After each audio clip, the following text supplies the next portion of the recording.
Bonjour à tous, merci de votre présence à ce quatrième atelier scientifique organisé par les laboratoires Aromacelt.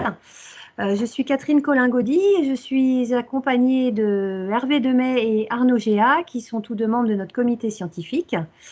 Donc le sujet de cet atelier aujourd'hui, c'est les huiles essentielles, pourquoi, comment.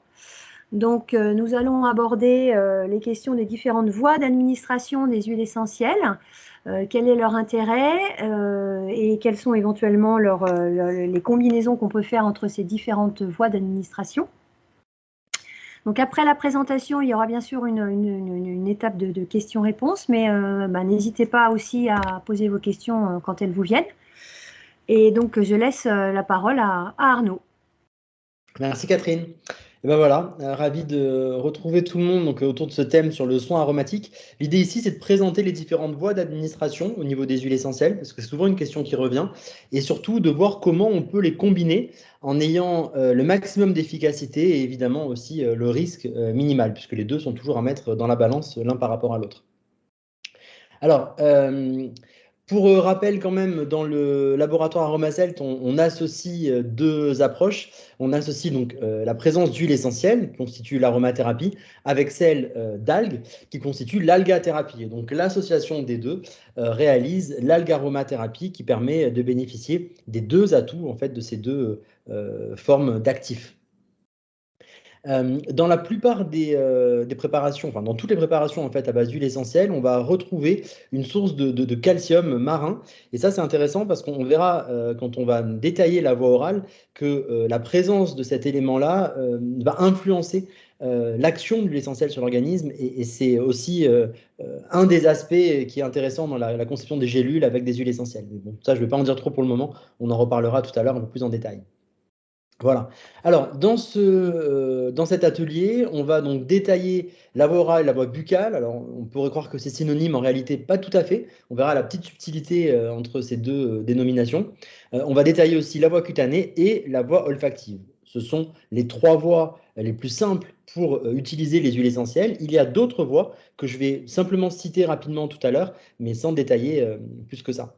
Et puis une fois qu'on a compris comment fonctionne chaque voie, disons individuellement, on va voir comment on peut les combiner pour avoir l'efficacité maximale. Alors, on commence tout de suite avec la présentation de la voie orale et de la voie buccale. Alors, en fait, pourquoi j'ai regroupé les deux? Évidemment, je pense que tout le monde a bien compris. Le principe, c'est que dans ces deux voies, ça passe par la bouche. Les huiles essentielles passent par la bouche. Alors, quelle différence entre les deux? Eh bien, simplement que dans la voie buccale, les huiles essentielles restent au niveau de la bouche, alors que dans la voie orale, elles sont dégluties.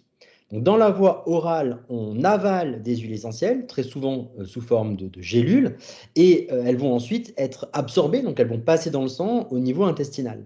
Alors que dans la voie buccale, on a des huiles essentielles qui vont être au contact de la muqueuse buccale, et le passage va se faire plutôt directement au niveau de la bouche. Vous voyez, c'est vraiment ça la différence entre les deux voies.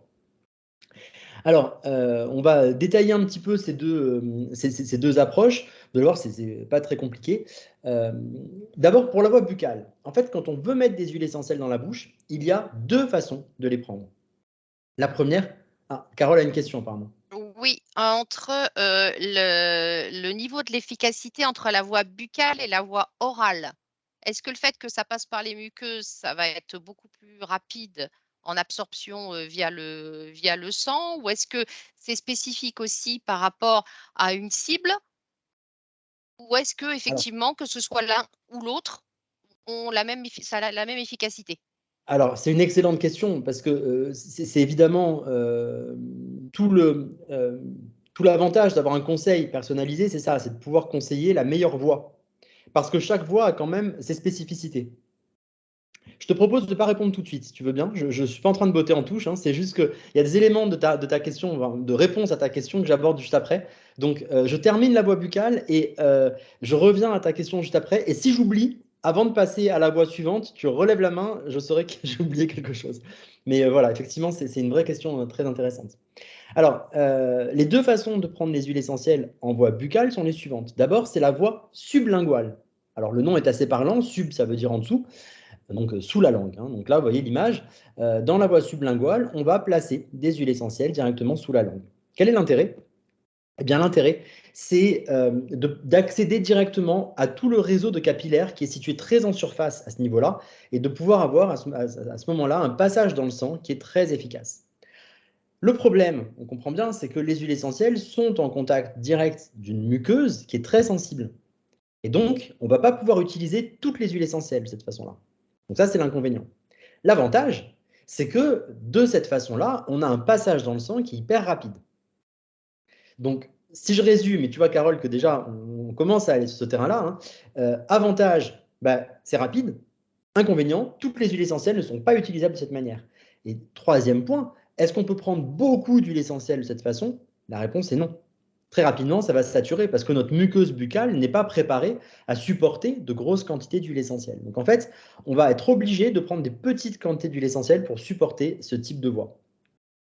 Ce qu'il faut bien comprendre pour savoir quelle voie est la plus adaptée, c'est de comprendre les limites et les contraintes liées à chaque interface. Donc, en gros, quand on est au niveau de la bouche, l'interface, c'est la muqueuse buccale. La muqueuse buccale, elle est préparée à quel type d'agression? En gros, si on réfléchit bien, elle est préparée à de l'agression mécanique. Les aliments, ils ne sont pas encore humectés quand on les met dans la bouche. Donc la muqueuse, elle est préparée à lutter contre l'abrasion. Et effectivement, quand on regarde au niveau des tissus, l'organisation des cellules, en effet, la muqueuse buccale, elle est là pour lutter contre l'abrasion. Quand on lui met une molécule chimique dessus, eh bien, on a une muqueuse qui est apte à lutter contre l'abrasion, on lui fait une attaque chimique. Du coup, la tolérance, elle est faible par rapport à ces molécules. Et c'est pour ça que quand on met des huiles essentielles dans la bouche, on ne peut pas en mettre ni des trop agressives, ni en trop grande quantité. Je vous donnerai tout à l'heure exactement les quantités qu'on peut utiliser. Le problème de cette voie sublinguale, c'est que quand on utilise cette approche, on ne voit pas combien de gouttes tombent sous la langue. C'est tout bête, mais compliqué d'avoir les yeux sur le flacon en même temps. Bref. Donc, cette voie, elle existe, mais moi, je la conseille rarement parce que concrètement, elle est difficile à mettre en place. Le plus simple, c'est ce qu'on appelle la voie perlinguale. Per, autour de la langue. La technique a un nom un peu plus basique, un peu moins glamour, mais qui est plus parlant peut-être, c'est le lapage. Il suffit de laper l'huile essentielle. Donc en gros, on prend un flacon d'huile essentielle, on le met sur le dos de la main, une goutte pure, une goutte d'huile essentielle, et on lape. Et on garde en bouche. Voilà.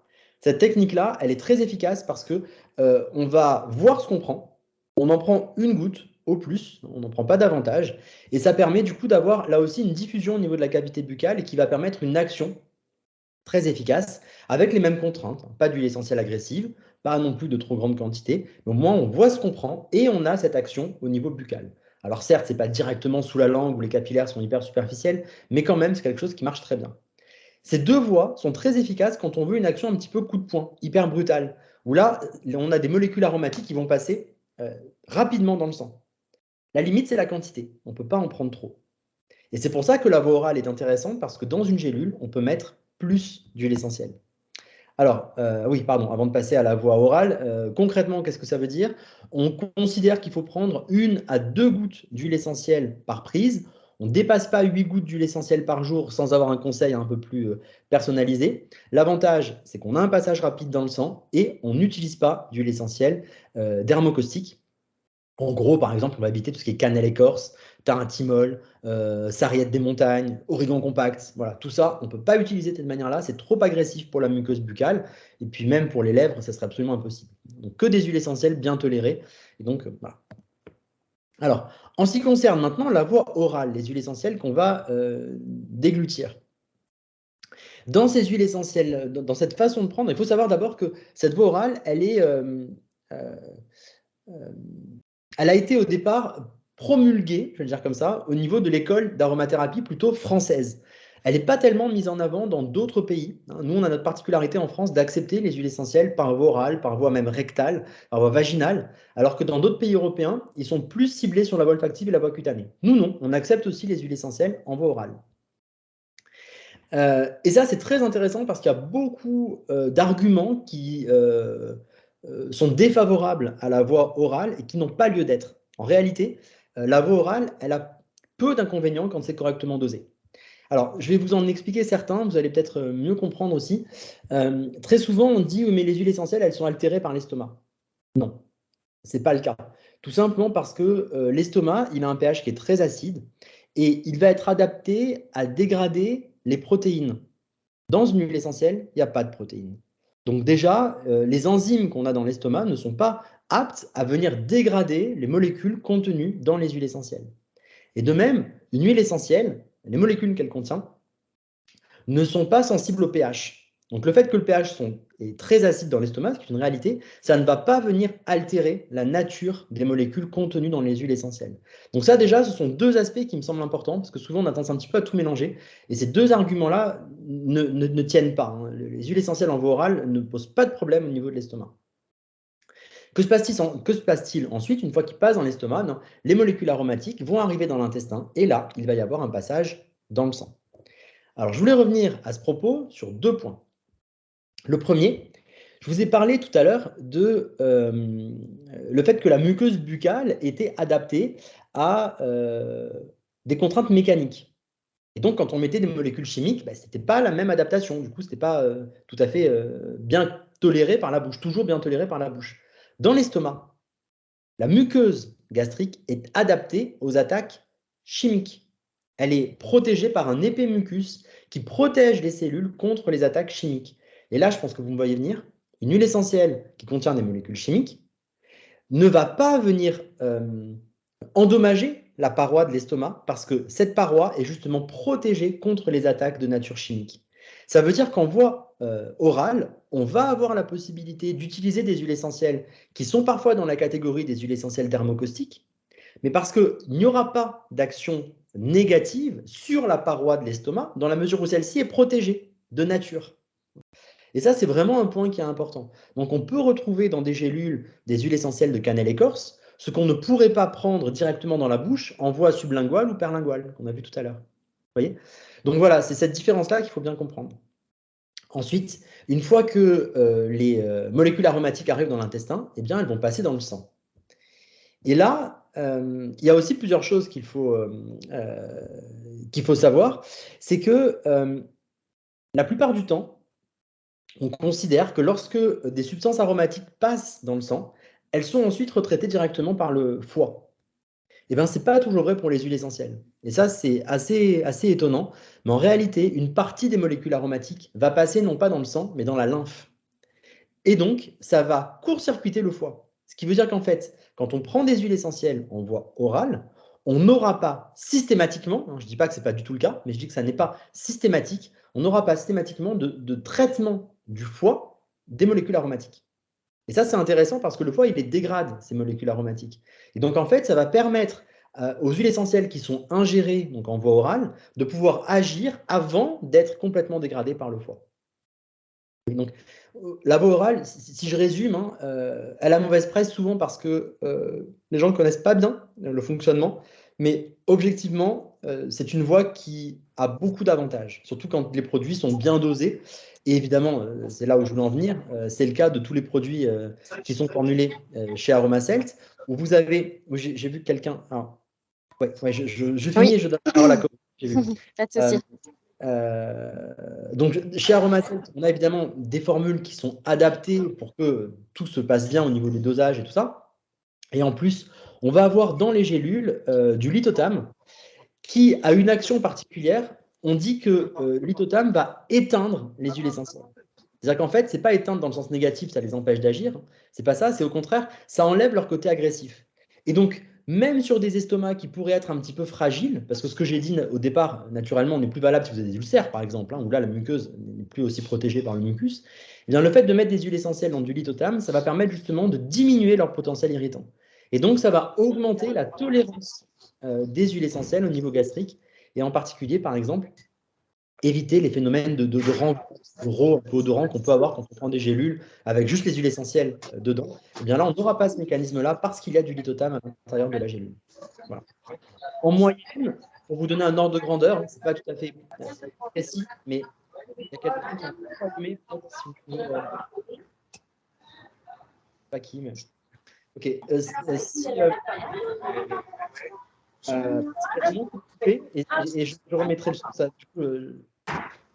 Alors, oui, je vous disais, en moyenne, dans les gélules Aromacelt, il y a entre l'équivalent de 2 et 3 gouttes d'huile essentielle. Donc, c'est une dose qui est à la fois suffisante pour avoir un effet et à la fois qui permet de renouveler les prises au cours de la journée pour avoir une exposition qui soit bien répartie et donc une efficacité. Hein, le but, c'est pas d'avoir un truc coup de poing en une fois, puis plus rien après. C'est au contraire pouvoir répartir pour qu'on ait une exposition, un passage dans le sang qui soit régulier et qui permette d'avoir l'efficacité recherchée. Voilà. Corinne, je crois que c'est Corinne. Oui, tu disais qu'une partie des molécules aromatiques passaient dans la lymphe. Oui. Donc, grâce au foie, le pancréas, on sait que c'est une glande à la fois exocrine et endocrine. Est-ce que ça joue aussi ce rôle-là ou pas du tout? Alors, je vais juste préciser, c'est pas grâce au foie que ça passe dans la lymphe, hein, c'est qu'au niveau intestinal, les molécules aromatiques… Tu peux redire, ouais. Oui. Au niveau intestinal, les molécules aromatiques peuvent soit passer dans le sang, soit passer dans la lymphe. Ce qui est lipidique, les corps gras, ont plutôt tendance à passer dans la lymphe. D'accord? Encore une fois, dans le détail, c'est plus compliqué que ça, mais pour faire des grosses généralités, c'est comme ça. Les corps gras passent plutôt dans la lymphe et les autres, les sucres et les acides aminés, passent plutôt dans le sang. Tout ce qui passe dans le sang est retraité par le foie. Ce qui passe dans la lymphe n'est pas retraité dans le foie immédiatement. D'abord, ça va aller dans tous les organes. Et puis après, évidemment, ça va être retraité par le foie parce que c'est ce qu'il fait, il traite le sang. Donc la lymphe se jette dans le sang plus tard. Donc du coup, le foie retraite immédiatement. Okay. Le pancréas, lui, il n'agit pas sur la détoxification des molécules aromatiques. Donc on peut avoir une action avec des huiles essentielles sur le pancréas, mais ça ne va pas être une action métabolique comme là, on est en train plutôt de parler. Tu vois ? Le pancréas va influencer la façon dont le corps traite les glucides, les lipides et les protéines, surtout les glucides et les lipides. D'accord. Ok. Donc, voilà pour la voie orale. Je résume avec ce qui est présenté en bas de l'image. Pas de dégradation dans l'estomac. Possibilité d'utiliser des huiles essentielles dermocaustiques. Évidemment, dans ce cas-là, c'est bien en gélule et hors contre-indication. Hein, naturellement, qu'il faut faire attention à ce qu'on utilise. Mais dans les gélules Aromacelt, en tout cas, tout est dosé pour qu'il n'y ait pas de souci.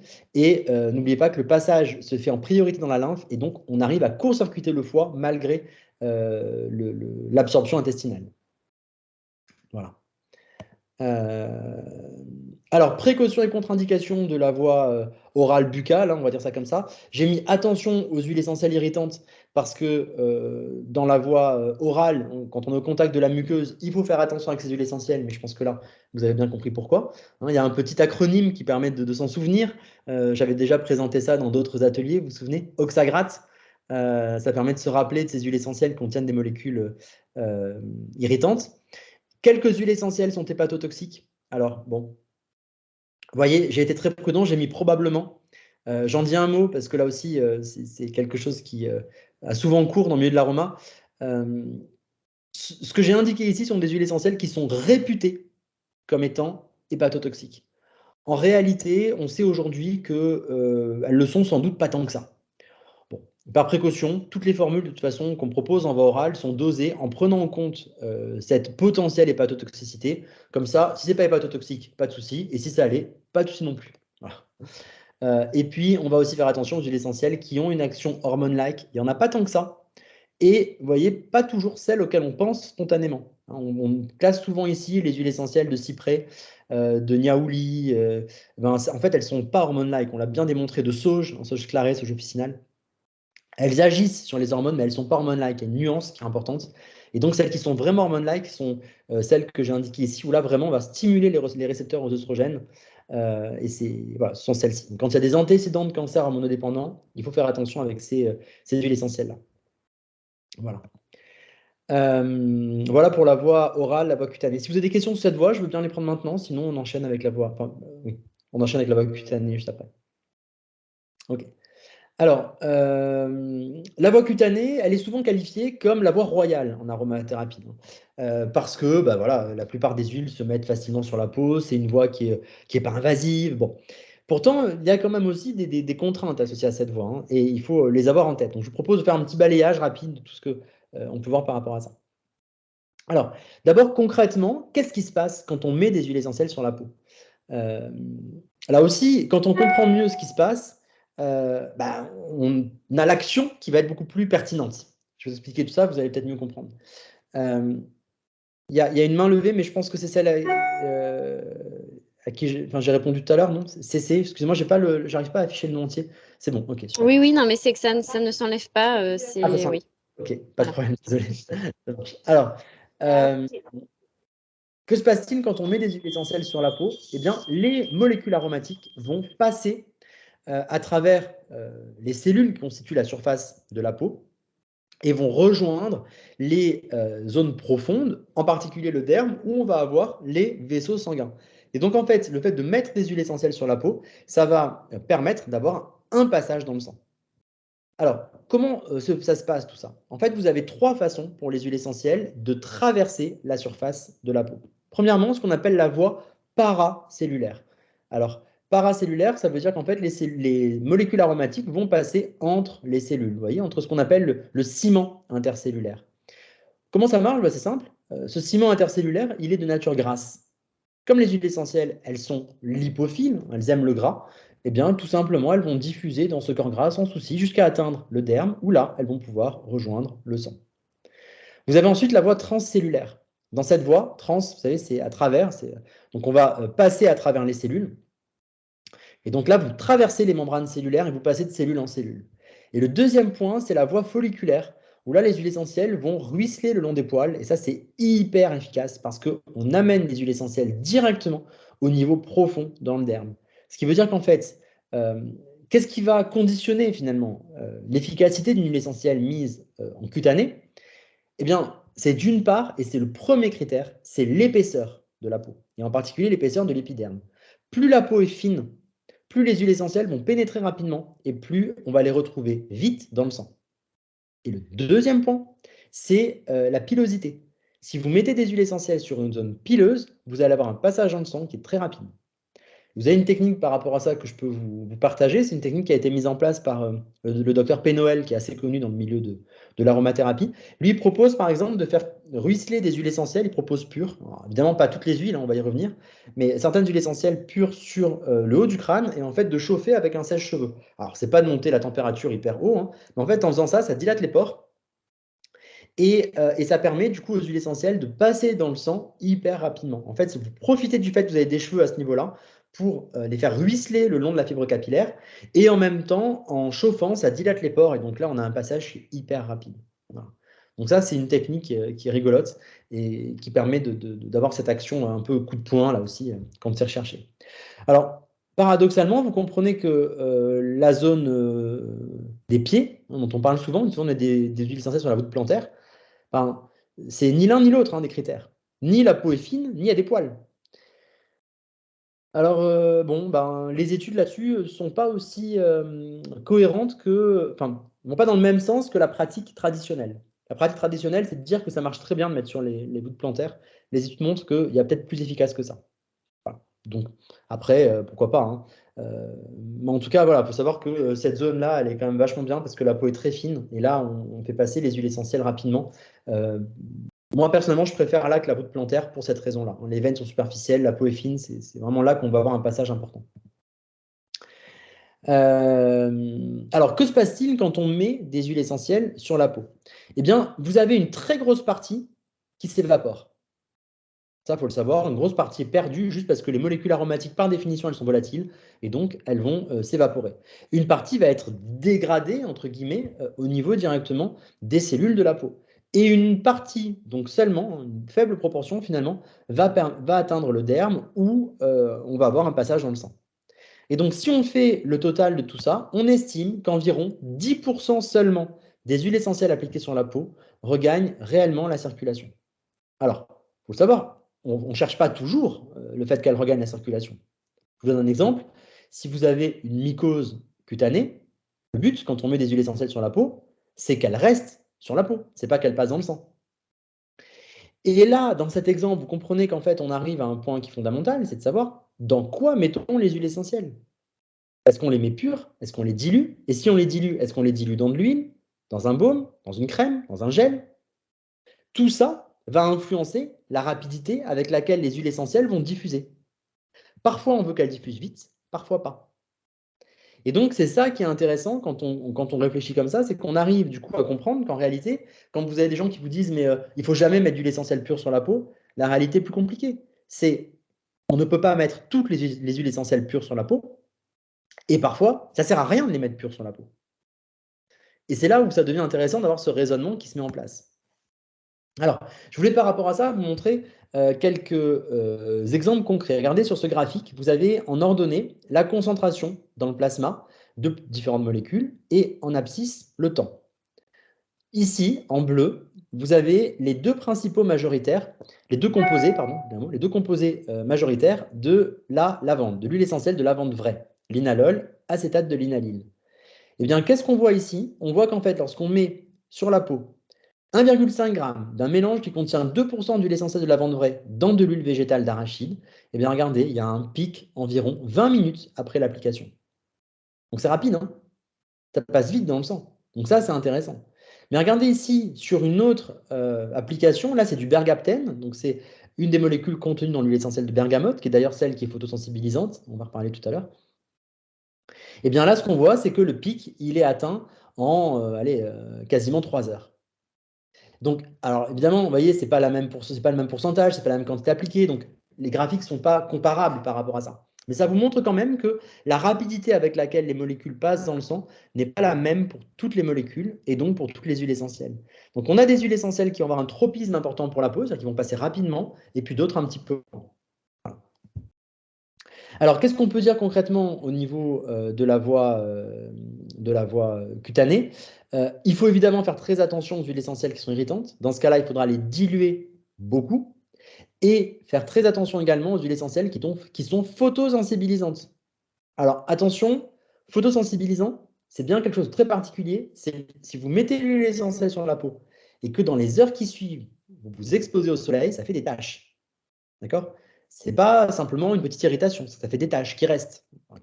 Pas toujours définitivement, heureusement, mais en tout cas qui restent plusieurs jours. Okay. Donc ça, c'est vraiment quelque chose sur lequel il faut être très vigilant. Il faut savoir que les derniers toxicologues estiment que quasiment, il faut compter une journée sans s'exposer après avoir utilisé des huiles essentielles en voie cutanée qui sont photosensibilisantes. Pas les autres, hein, celles qui ne sont pas photosensibilisantes, il n'y a pas de souci. Mais celles qui le sont, voilà, il faut être vraiment vigilant par rapport à ça. Donc en gros, on dit 12 à 18 heures sans soleil après l'application cutanée d'huile essentielle photosensibilisante. Alors pour être très concret par rapport à tout ça, qu'est-ce qu'on peut dire sur la voie cutanée? D'abord, on peut utiliser des huiles essentielles pures. Ça, c'est vraiment un truc qui me semble important. On ne peut pas toutes les utiliser de façon pure. Alors, quelles sont celles qu'on peut utiliser sans les diluer? Ce sont par exemple les huiles essentielles d'hélicryse italienne.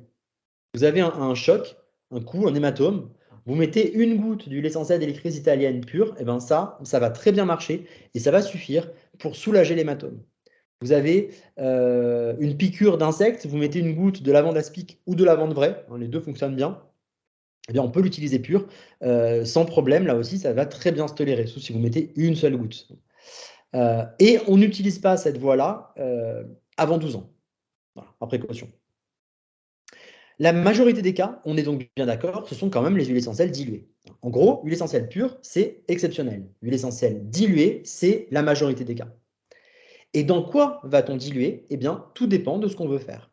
En fonction du mode d'action, eh bien, on va diluer dans un excipient ou dans un autre. Si vous voulez une action locale, par exemple, eh bien, vous allez mettre plutôt des huiles essentielles dans une crème. Là, ça va rester en surface. Si vous voulez vraiment que ça reste en surface complètement sans que ça pénètre, le plus efficace, c'est ça, c'est l'émulsion. Voilà. Dès qu'on met dans un baume ou dans un corps gras, on va favoriser le passage et le relargage plutôt progressif des huiles essentielles. Par exemple, chez Aromacelt, on a un baume aux huiles essentielles pour tout ce qui est sportif. Et bien là, ça va être intéressant, ou un roll-on, c'est pas un baume, pardon, c'est un roll-on.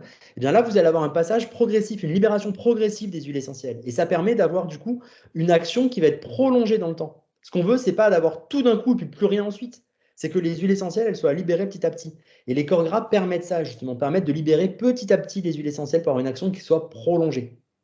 Donc, vous voyez, parfois, la dilution, c'est plus efficace que pur. Et ça, c'est pas très instinctif. On a tendance à se dire souvent, plus il y en a, mieux c'est. Eh bien non, pas systématiquement. Quand on dilue, on ralentit la pénétration et du coup, on permet de prolonger l'efficacité. Voilà. Et ça, c'est vraiment un concept qui me semble important. Voilà. Si vous avez des questions sur la voie cutanée, Oui, moi j'en avais une. Là, en ce moment, on voit pas mal de varicelles. On peut appliquer la Dermo7 sans problème? Oui, sans souci. Ouais. Ok. Super, merci. Alors, la voie olfactive maintenant. Alors, oui, juste pour un mot, l'intérêt de Dermo7, c'est que c'est très polyvalent comme formule. Pour les problèmes de peau, on va avoir une action sur tous les processus qui sont liés à la régénération, à l'inflammation et à l'infection. Donc, c'est une formule qui va du coup permettre d'avoir une action comme ça polyvalente. Allez, la voie olfactive maintenant. Alors, c'est une voie qui est,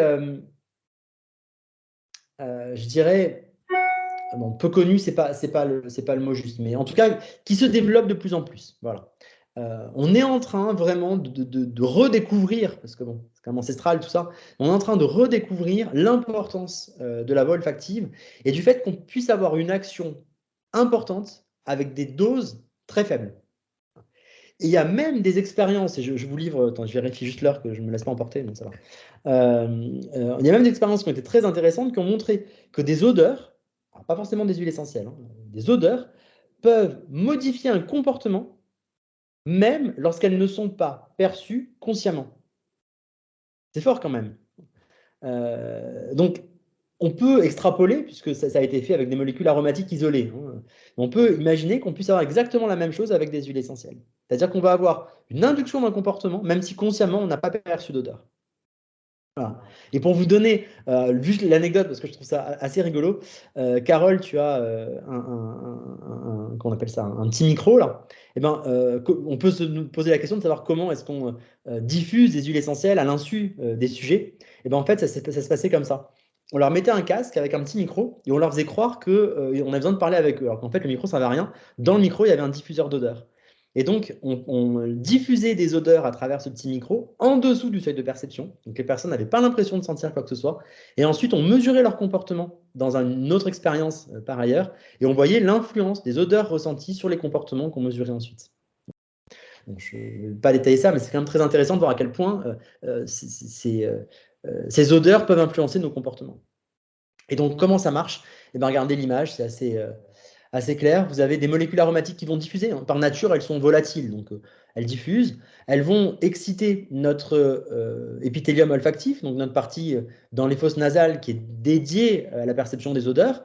Et ensuite, ces informations nerveuses vont suivre plusieurs trajets. Je ne vais pas détailler, c'est un petit peu compliqué. Mais en gros, pour résumer, il y a deux trajets principaux. Il y en a d'autres en réalité, mais je vais en détailler deux.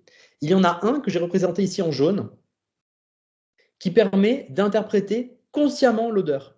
Vous savez, vous vous dites, ah ben tiens, ça sent la rose, ça sent la lavande, ça sent... Bref, vous allez mettre des mots conscients sur l'odeur. Et vous avez un deuxième trajet, qui est le trajet représenté ici en vert, qui est un trajet en lien avec un système dans notre cerveau qui s'appelle le système limbique. Et le système limbique, il est en lien direct avec nos émotions.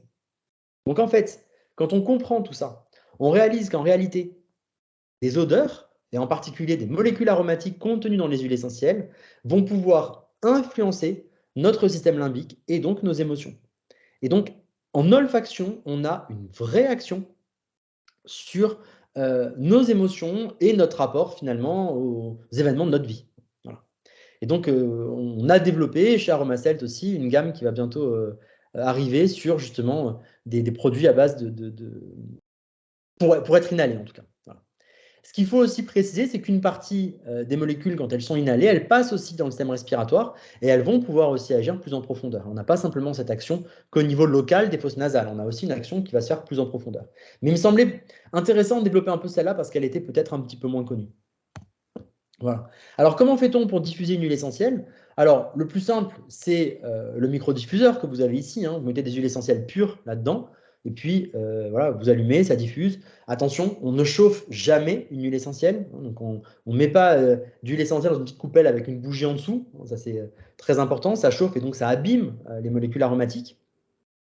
Ce que, moi, personnellement, je préfère, c'est le stick inhalateur. Donc, c'est ça. Vous avez la petite image, je ne sais pas si vous voyez bien mon encadré, mais voilà, sinon vous avez l'image là-haut.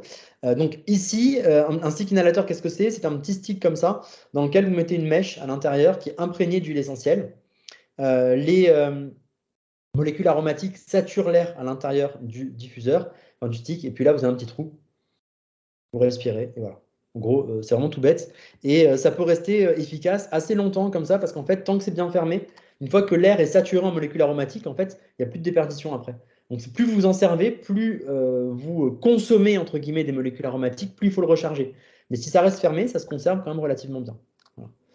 Donc, qu'est-ce qu'on peut faire dans ce genre de stick? Ce qu'il faut favoriser, ce sont les huiles essentielles qui sont plutôt issues d'agrumes zestes ou de conifères, ou d'huiles essentielles qu'on appelle cinéolées, c'est-à-dire en gros qui sentent l'eucalyptus. Voilà. Si vous mettez ces molécules, ces huiles essentielles-là, vous aurez forcément quelque chose qui sera plus ou moins harmonieux. Après, c'est à vous de voir en fonction des dosages, ce que vous préférez. Mais en tout cas, voilà, on peut imprégner la mèche avec plusieurs huiles essentielles et les sentir comme ça, et ça va apporter de l'apaisement, de la stimulation, de la confiance. Bref, tout dépend des huiles essentielles que vous allez sélectionner. On va éviter les huiles essentielles qui sont irritantes et les huiles essentielles qui sont à risque d'allergie, puisque si vous êtes de nature allergique et que vous respirez des huiles essentielles qui contiennent des allergènes, eh bien, on pourrait déclencher là aussi des réactions désagréables. Dans ce cas-là, il faut faire attention. Voilà, donc concrètement, quelles sont les huiles à éviter? Eh bien, comme pour toutes les autres voies, quasiment en tout cas, les huiles essentielles irritantes, parce que si elles sont irritantes pour la peau, elles seront a fortiori irritantes pour les muqueuses nasales, qui sont encore plus sensibles, hein, on peut le comprendre. Et il faudra également faire attention chez les sujets asthmatiques et allergiques, pour les raisons que je viens de citer. Voilà. Mais vous voyez, il y a moins de contradictions ici, parce que, pour être très concret, en fait, la proportion de molécules aromatiques absorbées au niveau de la muqueuse est élevée. D'accord? Donc, quand on met une certaine quantité, il y a beaucoup de molécules aromatiques qui passent au niveau de la muqueuse. Mais comme on en inhale très peu, au final, la quantité qui passe dans le sang est très faible. Vous voyez? Donc, c'est pour ça que cette voie, elle est finalement hyper sécuritaire. Et le fait qu'on ait une quantité faible suffit quand même à avoir une action, en particulier sur le côté psycho-émotionnel. Donc, c'est pour ça que c'est une voie qui est de plus en plus utilisée, et en particulier même dans les hôpitaux, parce qu'on s'est rendu compte que ça soulageait les patients et que ça ne venait pas interagir avec les traitements parfois lourds des patients. Et aujourd'hui, j'ai encore parlé ce matin avec une personne qui met en place des protocoles à l'hôpital avec les sticks, et c'est de plus en plus utilisé. Alors, une fois qu'on sait tout ça, qu'est-ce qu'on fait? Eh bien, on va combiner les voies. Voilà. Ce qu'il faut comprendre, c'est qu'en fait, je ne sais pas si vous avez vu ça, mais moi, souvent, quand je rencontre des personnes qui démarrent un peu en aroma, ils me disent « Ah ben, j'ai eu une angine, j'ai mis 2 gouttes de Titri ou de Ravinsara sur les poignets, et puis j'ai senti, mais ça n'a pas marché. » Ben non, c'est sûr. À un moment donné, si pour prendre une angine, il vous faut 3 comprimés d'antibiotiques par jour et que vous prenez un dixième de comprimé, eh ben, vous ne soignerez pas votre angine. C'est pareil en aroma. À un moment donné, il faut une dose qui va permettre d'avoir une action. Et donc, le fait de combiner les voies va permettre d'avoir la dose nécessaire et en même temps de ne pas avoir les effets négatifs associés potentiellement à un surdosage. Alors, pour ça, j'ai assimilé finalement cet ensemble de différentes voies au principe de l'entonnoir. Comment ça fonctionne? Eh bien, on sépare ça en différentes approches. Alors, vous allez comprendre avec des exemples, ce sera peut-être plus simple que de partir dans la théorie directement. L'approche émotionnelle et l'approche générale, qu'est-ce que c'est? L'approche émotionnelle, tout simplement, ça va traiter une partie de notre terrain. Pour moi, les deux constituent le terrain. Donc, en gros, si vous êtes stressé, à un moment donné, ben, c'est émotionnel et vous allez plutôt développer certaines pathologies. Bon.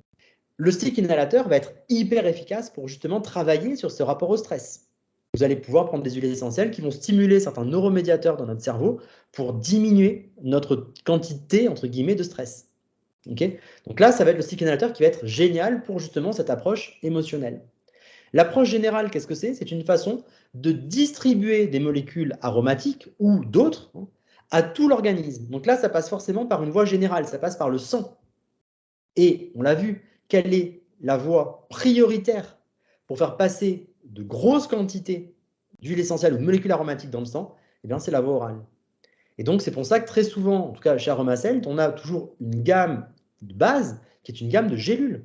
Parce que le fait de travailler sur l'approche générale, ça va permettre de diffuser des molécules aromatiques dans tout l'organisme, et donc potentiellement d'exposer tous nos organes à ces molécules aromatiques. Et ça, c'est intéressant. Ça, c'est l'approche générale. Et puis après, vous avez deux autres approches, l'approche régionale et l'approche locale. Et vous comprenez, je pense, le principe de l'entonnoir. Régional, c'est que vous allez vous rapprocher de la zone qui est touchée. Et local, vous allez aller pile poil sur la zone touchée. Chez Aromacelt, on est essentiellement sur l'émotionnel, le général et le régional. On est sur ces trois approches-là. En fait, c'est pour ça que vous avez certains produits qui sont déclinés en voie orale et en voie locale. Ça permet d'avoir à la fois une approche générale et une approche régionale. Et avec les sticks aromatiques qu'on est en train de développer, on va avoir justement l'approche émotionnelle en plus. Vous voyez qu'avec comme ça une palette étendue, ça nous permet d'avoir une action à différents niveaux. Et symboliquement, c'est un petit peu comme si on guidait l'huile essentielle. C'est comme si on lui indiquait l'endroit où il fallait qu'elle agisse. Et c'est ça le principe de l'entonnoir. Voilà. Et après, l'approche locale, ça peut être des huiles essentielles pures. Je vous donne un exemple pour terminer. Ça, je ne suis pas trop long, nickel. Alors, l'exemple est le suivant. Imaginez l'acné. Bon. Vous identifiez que dans l'acné, vous avez une cause digestive. Ben, vous allez pouvoir proposer en approche générale un produit hépatique et puis, par exemple, un produit eubiotique ATB qui va travailler sur tout ce qui est flore intestinale. Donc là, vous travaillez sur l'approche générale. Donc, vous êtes encore sur le terrain. Et puis après, en régional, vous pourrez aller sur des produits que vous pourrez mettre plus spécifiquement sur le visage, avec des produits de la gamme Dermo, par exemple, pour justement travailler sur la zone qui est touchée, c'est-à-dire la peau, par exemple, du visage ou du dos. Souvent, ça touche le dos, en particulier chez les hommes.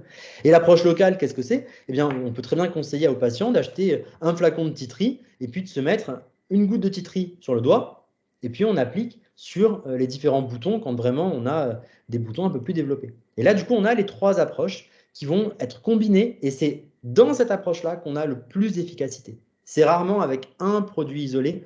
Quand il y a un problème comme ça qui est assez récurrent, c'est le fait d'associer les voies qui fait que là, on a vraiment quelque chose de très, très efficace. Voilà. Alors, ce n'est pas toujours nécessaire. Alors, je vous donne un autre exemple pour terminer. Vous avez une cystite. Bah, ma foi, cystite, que vous voulez faire, c'est un organe interne, on n'a pas accès en cutané, donc évidemment, là, ça sera que l'approche émotionnelle éventuellement, en tout cas, surtout une approche générale. Donc, vous voyez, tout ça, c'est naturellement à moduler en fonction des situations. Hein. Tout ça n'est pas toujours applicable dans tous les cas, mais c'est intéressant d'avoir ça en tête et du coup de pouvoir l'appliquer quand c'est nécessaire. Voilà, en gros, quand on travaille de cette manière-là, vous comprenez qu'on va prendre des huiles essentielles de différentes voies. Et donc, il faut faire attention à une chose, c'est combien on en prend en tout.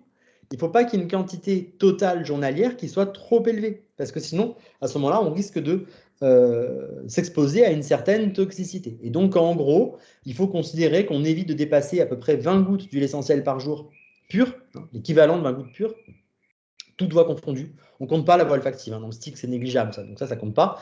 Mais en voie cutanée, en voie orale, voilà, il faut essayer de ne pas dépasser ça. Il faut évidemment faire attention aux précautions liées aux huiles essentielles et à l'âge. Certaines huiles essentielles sont déconseillées à certains âges. Et ça, évidemment, chez Aromacelt, en tout cas, c'est considéré dans les notices. Et puis, attention aux éventuelles interactions médicamenteuses. Vous savez, quand on prend des huiles essentielles, quand on prend des médicaments, pardon, les huiles essentielles peuvent influencer la façon dont les médicaments agissent. Et donc, c'est toujours quelque chose qu'il faut aussi traiter avec vigilance. Voilà. Je termine juste là-dessus. Je voulais vous montrer ça, même si c'est un petit peu annexe, mais j'en dis vraiment juste deux mots. Je ne sais pas si vous connaissez, ce sont les suppos à base d'huile essentielle. Donc ça, c'est un petit moule à suppos. Voilà, donc à l'intérieur, vous coulez votre cire avec votre préparation qui contient vos huiles essentielles. C'est hyper efficace là aussi si on veut distribuer des huiles essentielles de façon rapide, en particulier chez les enfants qui ne peuvent pas prendre de gélules. Et voilà. Et on peut faire la même chose en ovule.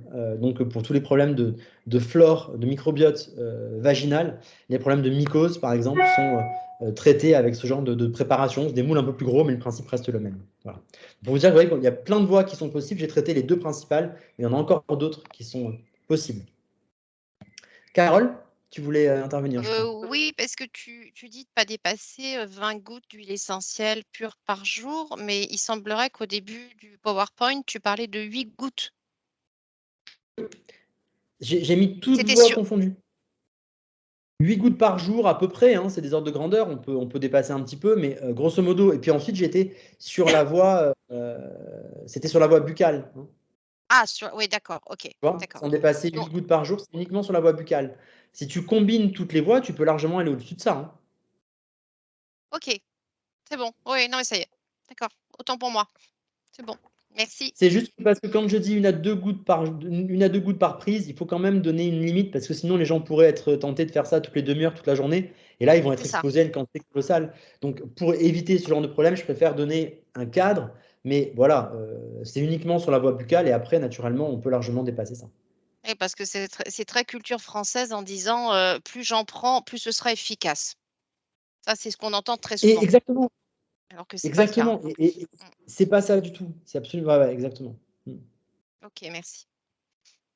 Moi, j'avais une question, Arnaud, en ce qui concerne l'association des huiles essentielles. Est-ce qu'il y a certaines huiles essentielles qui ne peuvent pas se combiner, dont l'association est nocive?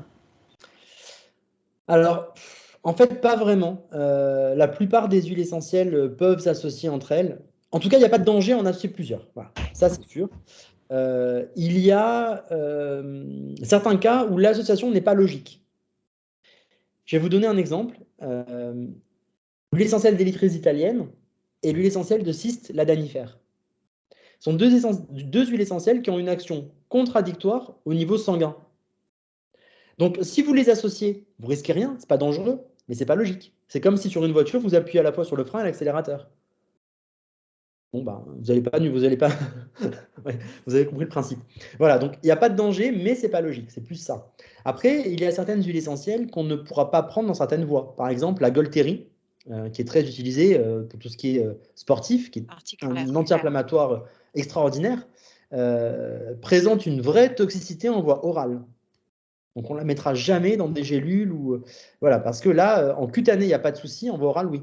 Parce qu'elle est là, pour le coup, vous voyez, tout à l'heure, je disais des généralités, mais dans le détail, on voit que là, il y a une vraie modification au niveau, je ne sais plus si c'est intestinal ou gastrique, là, pour le coup, et qui rend la molécule, parce que la Golteri est une huile essentielle monomoléculaire, il n'y a qu'une molécule à l'intérieur, quasiment, à 99%, et bien ça rend cette molécule toxique. Donc, c'est un exemple là où on a vraiment sur quelque chose de très, très spécial. Donc voilà, globalement, pas d'huile essentielle vraiment qu'on ne peut pas mélanger, ou en tout cas qui risquerait d'être dangereuse.